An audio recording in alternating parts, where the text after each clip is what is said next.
bet iepriekš, lai šo te apjomu pavilktu, tā būtu 100 cilvēku komanda, kas būtu nepieciešama klientu centrā. Bija Mogo, jā, bet kādi nākamie soļi? Mūsu uzņēmums ir starptautisks, ir tiešām izaudzis, bet vēl joprojām visas biznesa operācijas tiek vadītas no Latvijas. Kāds ir pats populārākais finansējums? Tas ir tas auto? Tā vajadzība, kāpēc viņš nāk pie mums, ir varbūt līdzīga, bet tas veids, kā viņš vēlas saņemt šo pakalpojumu, tas ir ļoti atšķirīgs.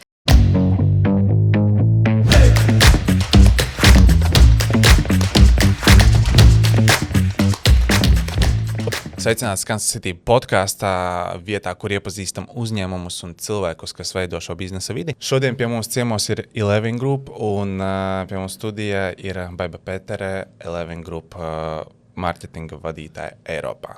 Sveika, Baiba. Čau. Nu ko, pastāsti, klasiskais jautājums īsumā. Kas ir Eleven Group? Eleven Group, tas ir starptautisks finanšu tehnoloģiju uzņēmums, jeb fintech. Un mēs tieši koncentrējamies uz aizdevumu un finansēšanu privātpersonām. Šur tur arī mazajiem uzņēmumiem vai uzņēmumiem, bet galvenokārt mūsu fokus ir uz privātpersonām. Un Latvijā mēs esam droši vien vislabāk pazīstami ar zīmoliem Mogo un Primero. Un tas viss tā arī sākās Latvijā ar zīmolu Mogo pirms 14 gadiem. Jā, tu jau minēji 14 gadi, un jau var teikt globāls uzņēmums, bet starts viņam ir tieši Latvijā. Jā. Vai varam pastāstīt, ar ko viss attīstījās? Jā, tu jau minēji, ka tas pirmais bija Mogo, jā, bet kādi nākamie soļi, kāpēc vēl citas valstis un citi kontinenti pat? Jā, kā jau es teicu, tas viss sākās Latvijā 2012. gadā ar zīmolu Mogo un tieši ar mūsu produktu, kas ir autofinansēšana, autokredīts vai autolīzings. Un šobrīd mēs jau strādājam 17 pasaules valstīs, gan Eiropā, gan Āfrikā. Mums ir vairāk nekā 600,000 klientu, kas ir arī atkārtoti klienti, kas ir lojāli klienti, kas uzticas mūsu produktam, mūsu pakalpojumam. Mums ir vairāk nekā 4,000 darbinieku, kas pārstāv vismaz 20 nacionalitātes. Tāpēc jā, tas viss ir ļoti plaši attīstījies no maza, neliela autofinansēšanas zīmola Latvijā līdz pat tādam starptautiskam uzņēmumam, kas ir arī kotēts Frankfurtas un Rīgas biržās, tā ka mēs esam ļoti, ļoti izauguši. Droši vien tas iemesls, kāpēc tas ir izaudzis, to zinās precīzāk pateikt citi mani kolēģi, bet skaidrs ir tas, ka mums ir ļoti liels fokus uz klientu un uz klientu vajadzībām un uz vispār tirgus pieprasījumu. Un arī tagad pēdējos gados mēs kā Eleven uzņēmums esam strauji auguši, īpaši pagājuši gadu, un mūsu šī gada ambīcijas ir tikpat lielas un vēl lielākas, un tas viss beigās nonāk pie tā, kas tad ir vajadzīgs klientam, kas tad ir vajadzīgs tam cilvēkam, jā, un kā mēs varam viņam palīdzēt. Jā. Un vajadzēja vēl piebilst, un tas tikai 12 gados.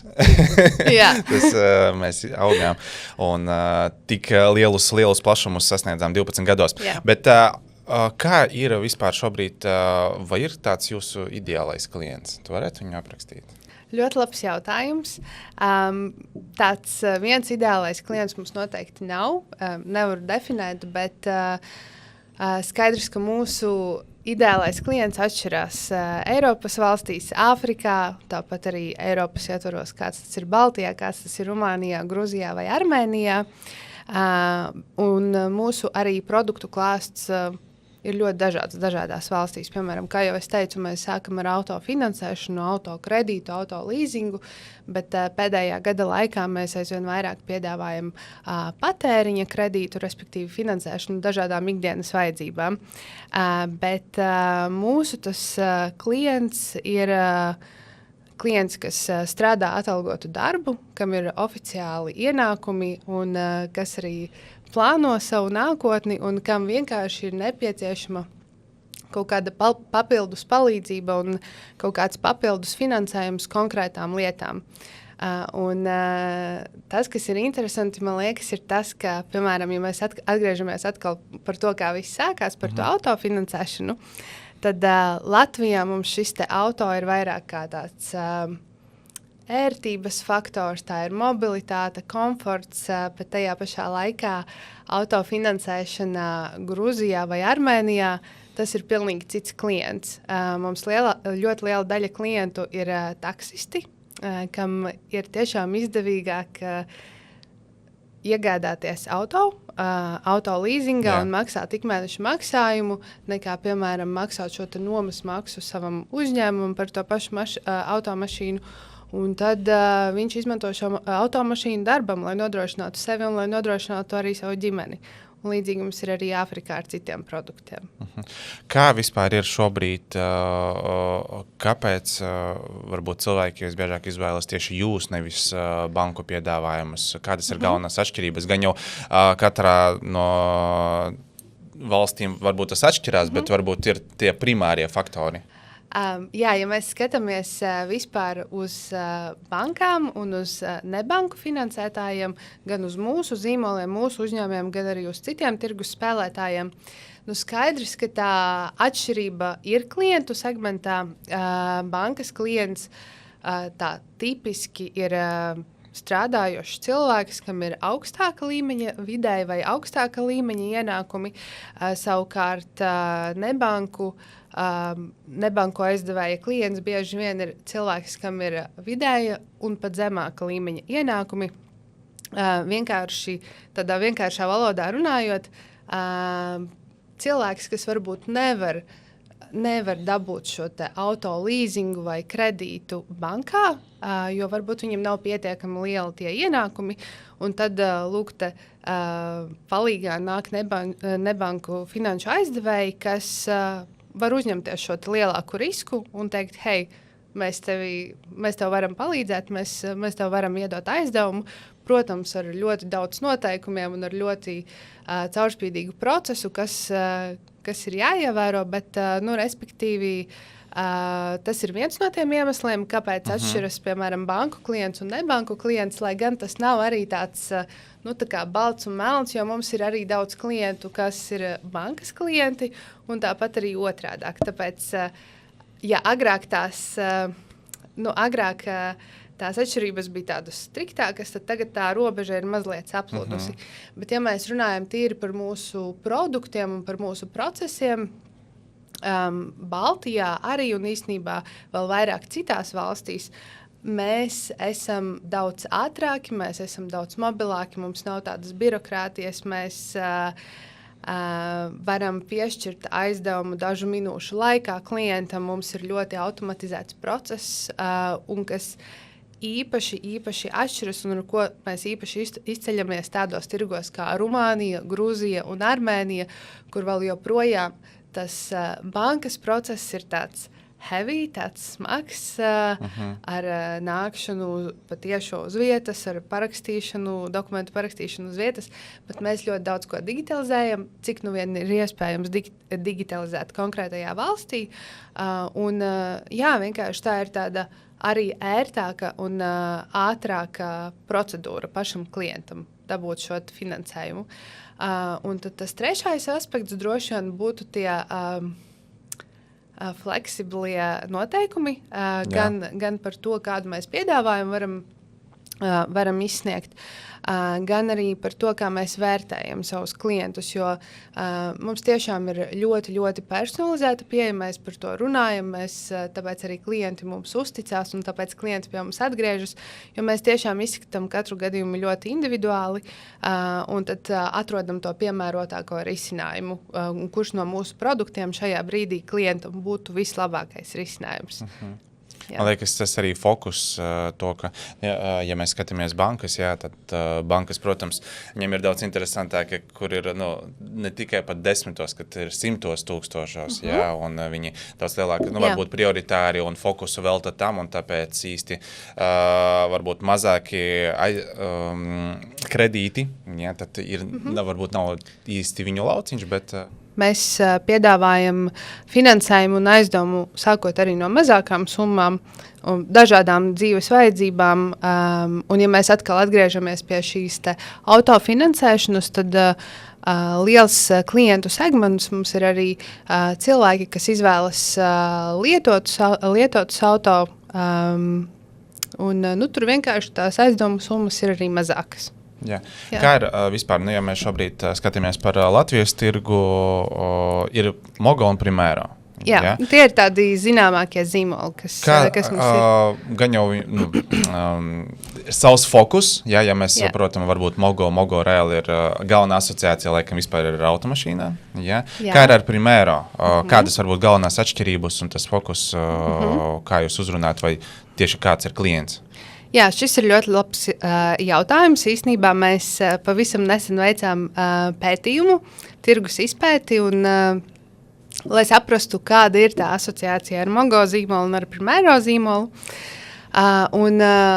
Ir tā, kā tu saki, ka Mogo ļoti saistās ar automašīnu, autokreditēšanu, autofinansēšanu, un tas arī ir mūsu fokus, tas ir bijis mūsu fokus līdz šim. Nākotnē droši vien, ka tas kļūs aizvien vairāk, ies vairāk tajā patēriņa kredīta arī virzienā, nevis tikai par un ap auto.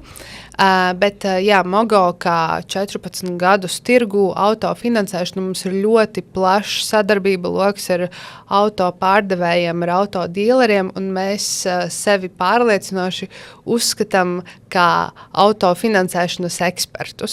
Ļoti labs formulējums, man liekas. Tā ir. Un savukārt Primero fokus ir tieši uz patēriņa finansējumu, uz patēriņa aizdevumu.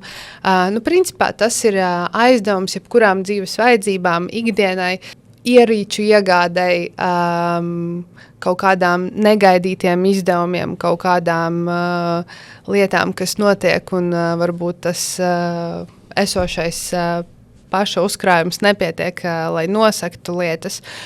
Kaut kādām arī papildus vajadzībām, kā remontam, piemēram, tas ir īstenībā viens no populārākajiem iemesliem, kāpēc cilvēkiem nepieciešams aizdevums. Un tad vairāk tādā pozicionēšanā mēs runājam par šīm ikdienas situācijām, un tas ir arī tas, ko mūsu klientam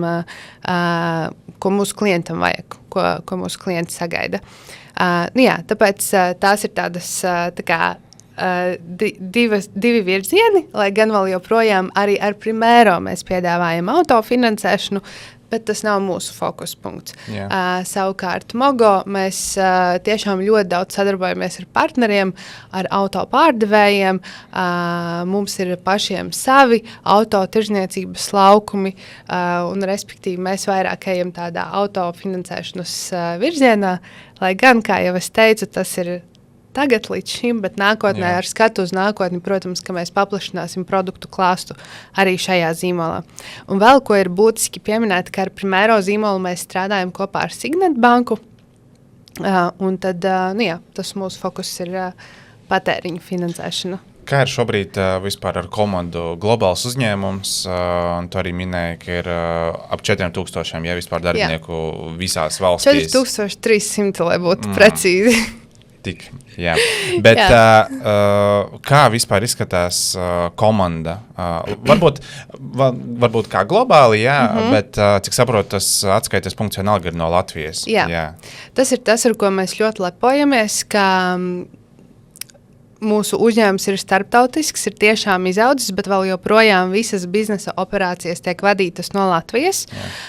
Latvijā mums ir vislielākā komanda, šeit tieši tā kā mēs to saucam par hubu, par centrāli, un tad mēs atbalstam valstis gan Afrikā, gan Eiropā.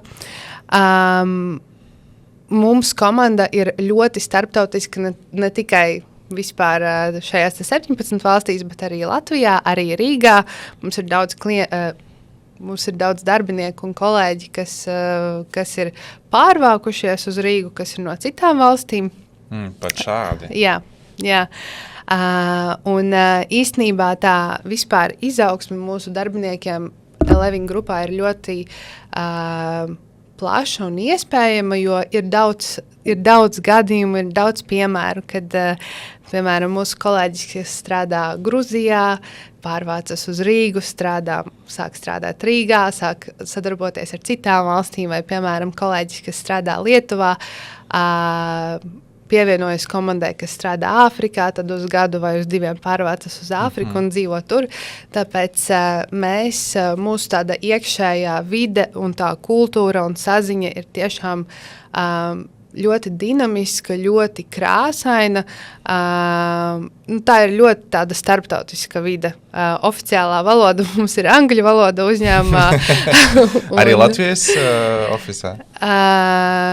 Īstenībā, protams, mēs runājam arī latviski, bet ja godīgi, lielākā daļa kaut kādu tikšanos mums ir angļu valodā, jo vismaz viens šajā telpā vai tajā telpā ir tas, nav latvietis.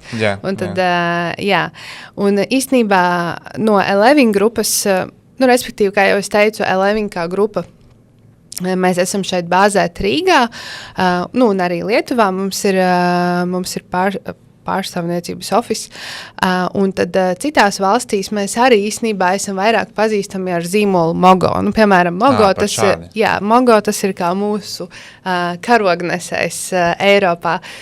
Piemēram, Mogo mums ir Rumānijā, Armēnijā, Gruzijā, Āfrikā. Mēs strādājam ar Mogo. Mums ir arī citi zīmoli, bet Mogo ir tas galvenais un tas zināmākais. Un tad sanāk tā, ka mūsu komandas, kas strādā Eiropā, viņi strādā Mogo powered by Eleving, respektīvi tā kā Elevingā, bet Mogo.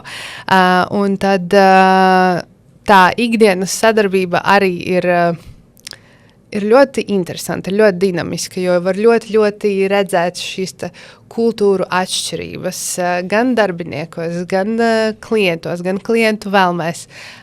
Nevis sliktā nozīmē, bet tieši labā nozīmē. Un tad tas mums kā latviešiem un vispār kā baltiešiem liek bišķiņu paskatīties arī uz sevi un uz pasauli plašāk, ka ne viss ir tā, kā mums liekas, kā ir pareizi, un vienkārši jāņem vērā pasaules konteksts, konkrētās valsts konteksts, konkrētās tradīcijas, kultūras konteksts, un tad, ja to izdodas saprast, tad var ļoti veiksmīgi īstenot biznesu. Un mums līdz šim tas ir izdevies, un es neredzu iemeslu, kāpēc tas neizdotos tālāk.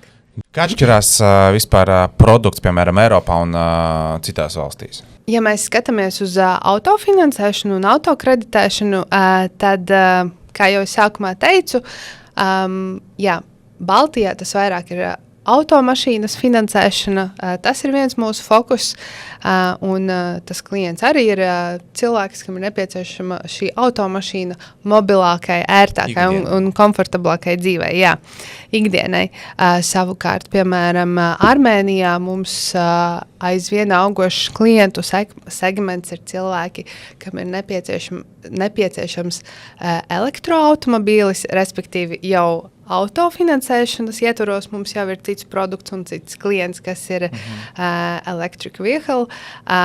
Savukārt Āfrikā, ja mēs skatāmies, kas arī vēl joprojām ir tā kā transporta līdzekļu finansēšana, tur mums fokus ir uz bodām, jeb tie ir mazie motocikli, kur tiešām klientam šis motociklis ir nepieciešams darbam.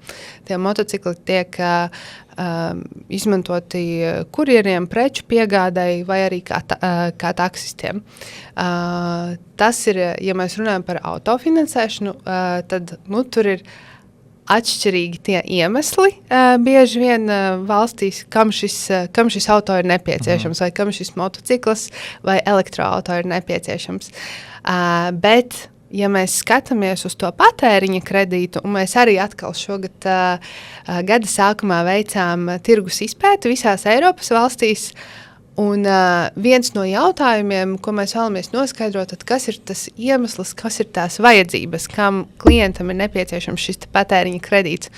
Un ja mēs skatāmies tā globāli, ka ļoti liela atšķirība jau nav, ka tie triggeri, tās vajadzības šim te finansējumam ir ļoti līdzīgas gan Baltijā, gan Rumānijā, gan Gruzijā, gan Armēnijā, kas ir, kā jau es sākumā teicu, tas ir remonts vai tas ir kaut kādi neparedzēti izdevumi vai kaut kādi lielāki ieguldījumi, kas pēkšņi ir vajadzīgi. Ja?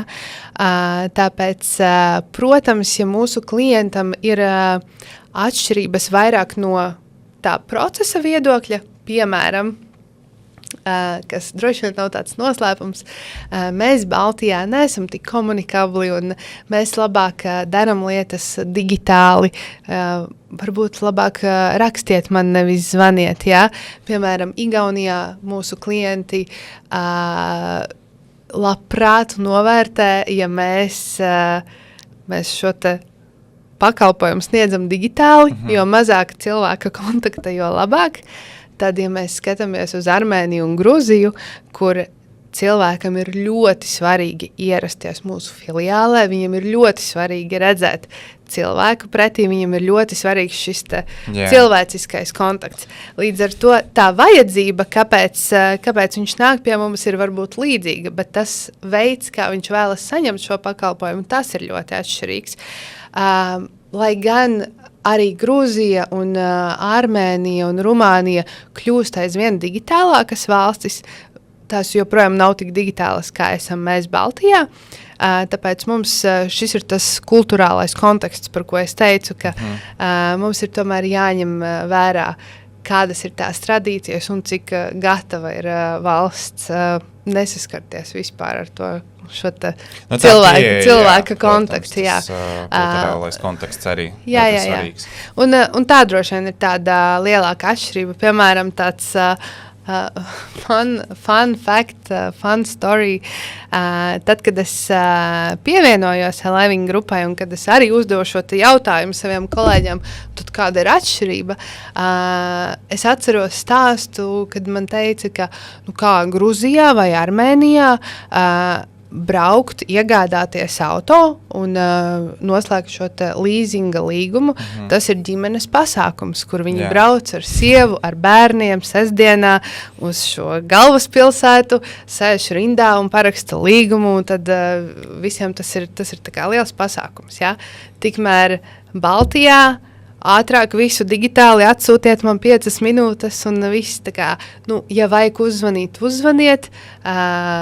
Latvijā mēs vairāk esam atvērtāki šādiem te zvaniem, bet es saku, ka tiešām citur, jo mazāk cilvēciskā kontakta, jo labāk. Jā. Okay. Tas ir, man liekas, arī diezgan loģiski, bet kamēr tu nesaskaries ar to, pat nesaproti. Jā, tā ir. Okay. Kā ir vispār šobrīd, piemēram, ja mēs runājam par kaut kādu jaunu tirgu, vai ir kaut kas, kas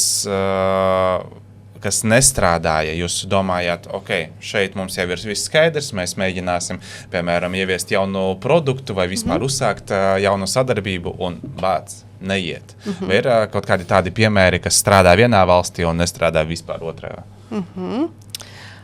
Tas ir labs jautājums. Protams, ka tādi piemēri ir. Piemēram, mēs esam sākuši jaunus zīmolus tepat Lietuvā vai Igaunijā, kad mums likās, kā tie ir tie tirgi, ko mēs pazīstam, bet tīri no produkta pozicionēšanas viedokļa vai no produkta viedokļa, kā tas izskatās procesā vai kā tas izskatās summās vai tajā aizdevuma apjomā, ko klients var iegūt. Mēs saprotam, ka īstenībā šis nav kaut kas tāds, kas šai valstī šiem cilvēkiem ir vajadzīgs, un tas nav nekas tāds, ko mēs jau nenosadzam ar mūsu esošo zīmolu. Un, respektīvi, droši vien tā ir tā lielākā vai kļūda vai mācība, ka pirms ejot jau esošā valstī ar jauniem zīmoliem, mums ir jāsaprot, ar ko tad šis zīmols atšķiras no esošā, ar ko mēs strādājam, un kā tad mēs kāda ir tā atšķirība, ja? Kā mēs sevi pozicionējam vai ko mēs piedāvājam klientam citādāku. Protams, mēs varam piedāvāt to pašu, bet tad skaidrs, ka ir nepieciešamas lielas investīcijas mārketingā, lai mēs vispār šo te jauno zīmolu izbīdītu. Ja? Jebkurā gadījumā tas ir tāds ilgtermiņa Jā, tas process. ir ilgtermiņa, tas nav tā ātri, ka mēs ņemam šo pašu produktu un ejam citā valstī, vai tajā pašā valstī, kur mēs jau esam, jo mēs zinām to valsti un viss būs forši, ja mēs neesam gatavi investēt ilgtermiņā. Bet tie ir tādi kaut kādi piemēri vairākus gadus atpakaļ. Tagad mēs pagājušajā gadā oktobrī sākām darbību Tanzānijā, un arī šogad mēs plānojam atvērt 1 līdz 2 jaunām valstīm. Un, protams, ka tas process, kā mēs to darām, tā lielā izpēta, kas notiek, un tā lielā analīze par to, kas tad ir tas produkts, kas tad ir tas pakalpojums, kas tirgu vēl nav pieejams, vai kas ir pieejams, bet mēs ar savu procesu, ar savu digitalizāciju, ar savu klientu servisu, mēs varam to padarīt aizvien labāku. Tad tur tas mājas darbs un tā sagatavošanās ir daudz lielāka, lai tad, kad mēs ieejam šajā jaunajā tirgu, mēs varam būt droši, ka šis ir tas, kas trūka vai kas mūsu potenciālajiem klientam ir nepieciešams. Ja. Vai varbūt tā savalkot kopsaucēji, kāds ir pats populārākais finansējums? Tas ir tas auto leasings varētu būt? Nē, tagad tas ir patēriņa kredīts. Tas ir patēriņa aizdevums dažādām vajadzībām. Tiešām remonts vai kaut kādas ierīces mājai, leduskapis, veļas mašīna. Tas ir tie ir tie galvenie iemesli. Jā, ikdienas vajadzības un jā.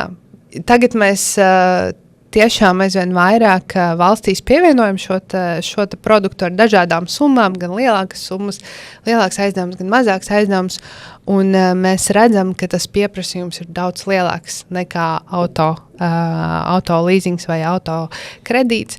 Skaidrs, ka arī jāņem vērā kaut kāds pasaules konteksts, kas vispār notiek ar auto, ar degvielas cenām. Tad mēs nevis ļoti redzam, bet mēs varam redzēt tādas tendences arī mūsu biznesā, kas atspoguļojas. Lai gan tas ir tāds, mazliet mēs varam redzēt tendences, kas to ir ietekmējis.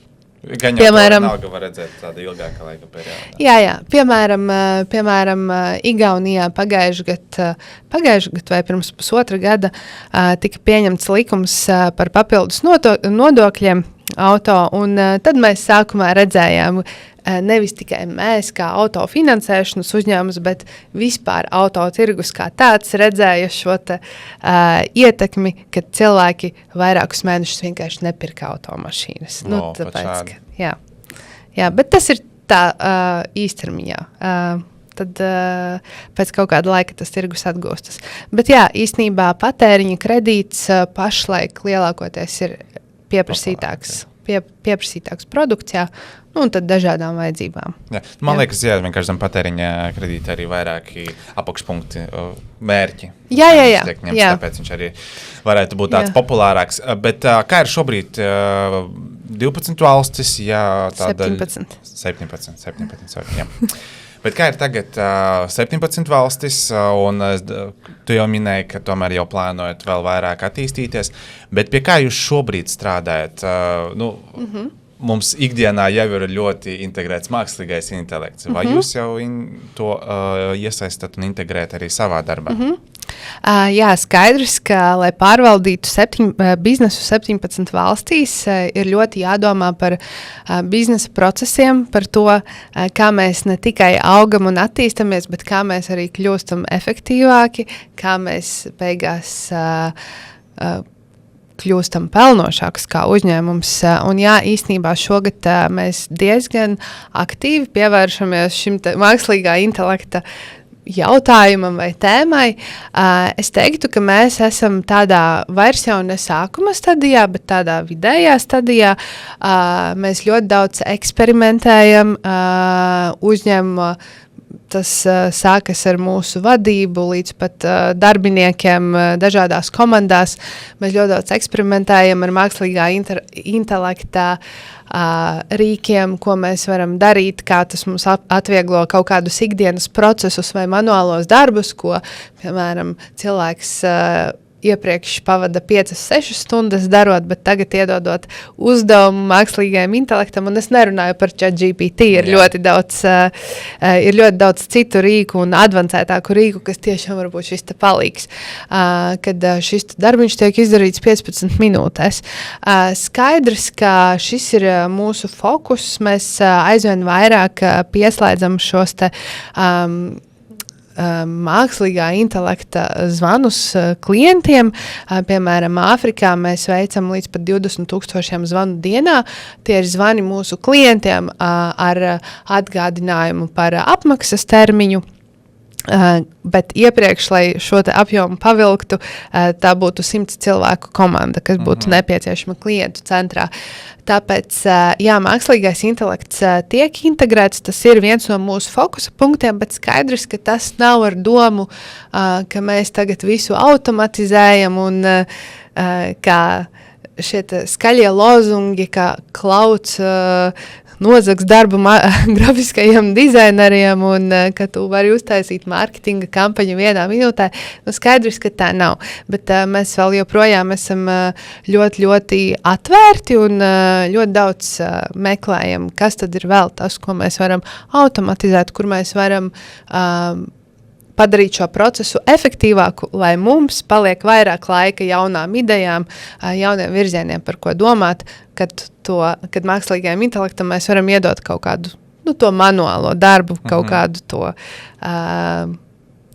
droši vien manuālo atkārtošanās darbu. Noteikti arī paver jaunas iespējas, varbūt kaut kādu pat jaunu produktu.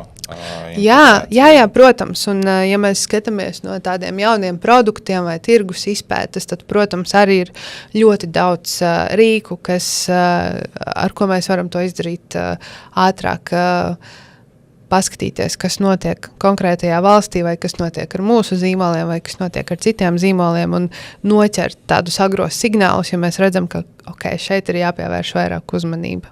Jā. Ok. Kā mēs esam tikuši līdz rubrikai Eleven Group 60 sekundēs.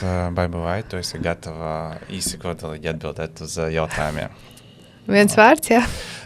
Viens nepaplašināts teikums, jā. Bet aiziet. Vienā teikumā, kas ir Eleven? Perspektīva. Pat šādi. Jā. Perspektīva. Ok. Kas vairāk uzvara jūsu darbā? Analītika vai intuīcija? Ļoti labs jautājums. Es teiktu, ka pašlaik analītika, bet mums vajadzētu vairāk paļauties dažreiz intuīcijai. Tomēr dažkārt saprat, Dažkārt. kā mēs bijām domājuši. Ja? Jā, bet skaidrs, ka kaut kāda liela lēmumi visbiežāk tiek pieņemti balstoties uz kaut kādiem datiem un uz kaut kādu analīzi. Lielākais mīts par klientiem? Lielākais mīts ir tas, ka tie ir cilvēki, kam nav oficiālu ienākumu, kas nestrādā atalgotu darbu un kas neplāno savas finanses. Tas ir lielākais mīts. Iedomāsimies, jauna valsts. Pirmais solis no jūsu puses, kas ir jāizdara 100%? Jāveic tirgus izpēta. Jāpaskatās, ko dara konkurenti. Baiba, kas tevi visvairāk motivē strādāt? Komanda. Cilvēki. Komanda un cilvēki. Un komanda nevis tieši Rīgas komanda, bet starptautiskā komanda un starptautiskā vide. Jā. Man liekas, jo īpaši jums ir ļoti tāda pievienotā vērtība, ka tomēr ir dažādi cilvēki un tā komunikācija ikdienā. Jā, no rīta parunā ar pārstāvju no vienas valsts, tad pēc stundas jau ar citu valsti. Tieši tā arī ir. Jā. Un noslēgumā, ja mēs runājam vispār varbūt arī Skanstas City ietvaros, šeit mums ir daudz arī citu uzņēmumu, citu projektu, kas attīstās, un varbūt kāds ir arī tādi paši kā jūs 12. gadā, ja, kas sāk ar vienu projektu, bet vēlas attīstīties un varbūt pat kaut kad nonākt līdz 17 valstīm, ja, pārstāvniecību. Kāds būtu tavs ieteikums viņam, kas būtu jādara? Varbūt no mārketinga puses. Mans ieteikums ir būt drosmīgiem un izmantot analīzi, bet nebaidīties kļūdīties, jo bieži vien, ja mēs mēģinām paredzēt visus iespējamos scenārijus, lai tikai nekļūdītos, lai samazinātu šo te kļūdas procentu, iespējamības procentu, tad mēs analizējot visu šīs situācijas, novelkam šo procesu tik ilgi, ka nenotiek vispār nekas. Tāpēc tas, ko es novēlētu, ir, un tas arī tā filozofija, pēc kā mēs dzīvojam, ir nebaidīties, eksperimentēt, būt drosmīgiem. Ok, notiek kļūdas, mācamies, nerunājam par to, kurš bija vainīgs vai kāpēc tas notika, bet ko mēs varam no tā paņemt un kā mēs varam darīt nākamreiz, lai tas izdotos. Tāpēc tas ir mans tāds... Nebaidīties, un es domāju, ka tā ir arī atslēga tam, kāpēc uzņēmums no Latvijas var izaugt tik liels, starptautisks, kas mums sākumā varbūt šķiet, ka šī ambīcija ir pārāk augsta, bet nospraust ļoti augstus mērķus, kas pat sākumā liekas vispār nereāli, jo labāk ir nospraust super augstus mērķus un sasniegt 80%, nekā nospraust kaut ko tu zini, ka tu jau sasniegsi, un tad... Nekas nav neiespējams. Jā. Man liekas, šis ir labākais vispār kopumā piemērs, ka draugi liekam lielus mērķus un ejam uz viņiem. Jā. Liels paldies, ka klausījāties Kansas City podcastu. Paldies tev, Baiba, ka biji pie mums šodien studijā un padalījies vispār par Eleven Group un par projektiem, kas arī gaidāms un tā tālāk. Jā. Komentējiet un ierakstiet komentārā, kādu vēl viesi jūs vēlētos redzēt Kansas City podkastā, un tiekamies nākamajā epizodē.